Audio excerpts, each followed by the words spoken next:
重要宴会都上这道菜，对，就很经典。这也是我上学的时候做的一道菜，传统菜酸辣瓜条。今天主要使用的黄瓜、葱丝、姜丝、辣椒丝，我提前准备好了。好，咱们先把黄瓜处理一下，给大家讲一小窍门。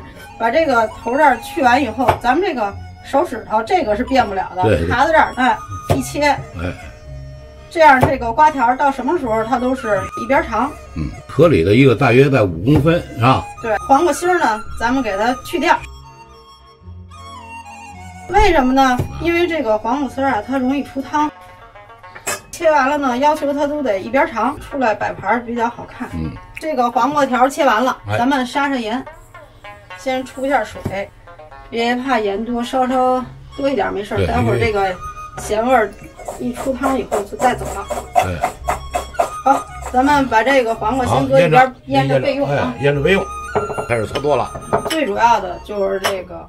辣椒丝、葱丝、姜丝，这都是我提前这个量还挺大的。这个汁儿啊，咱们可以多炒一点。对，多炒一点呢，您分2次或者3次吃都可以。都可以。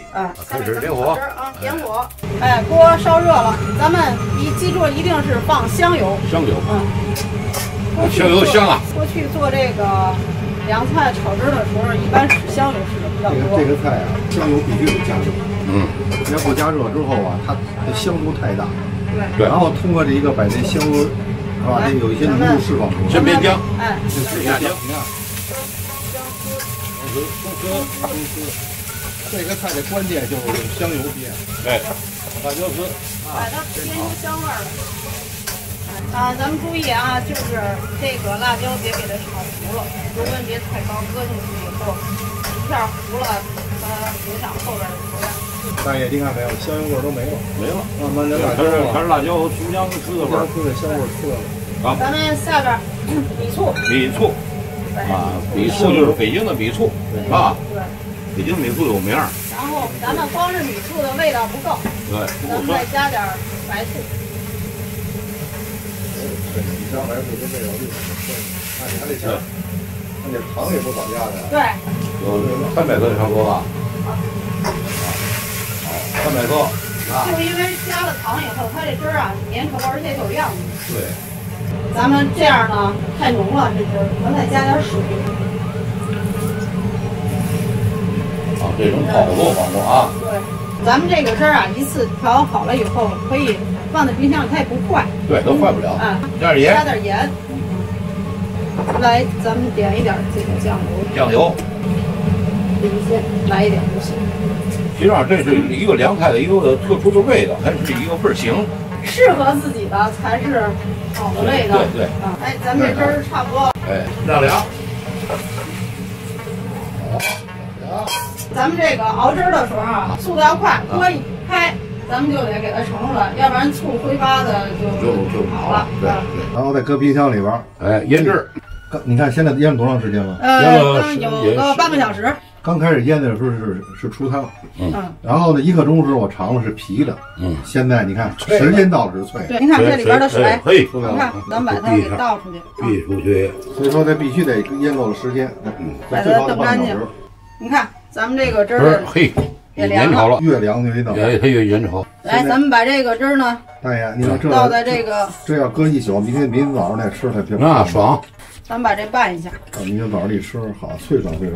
咱们这个再腌2小时，2小时以后，好，放冰箱里头震一下。师傅，咱们这个腌好了，来，咱们您看这个黄瓜条啊，皮儿朝上，而且这个瓜条啊，宽窄长短都尽量一样了，这样摆出来就整齐好看。行了，差不多。好，差不多了。然后咱们把这个料，验一下料啊，把料搁在上边点缀。你看这没有这么多过多的去修饰，你看简简单单。好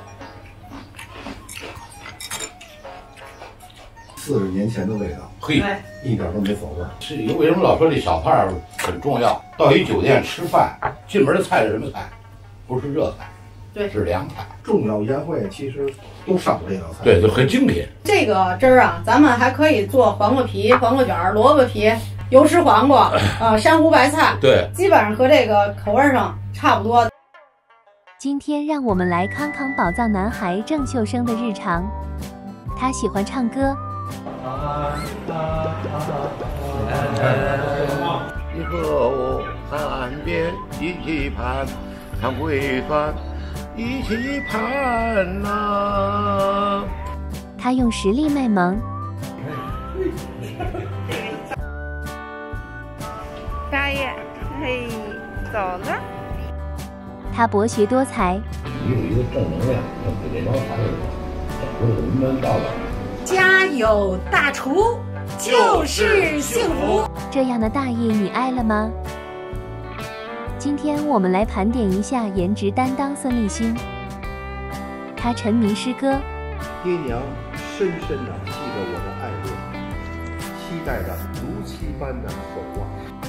他金句频频，演绎着人间的温暖，靠我们厨师去温暖这个世界。他多才多艺。我还学过织毛衣呢。你以为呢？无形铁手剥花生。最后，我们康康别人眼中的他。孙老师啊，是我们烹饪界的美男子，烹饪界的中医大夫，烹饪界的理论家和哲学家。这样的二掰，您喜欢吗？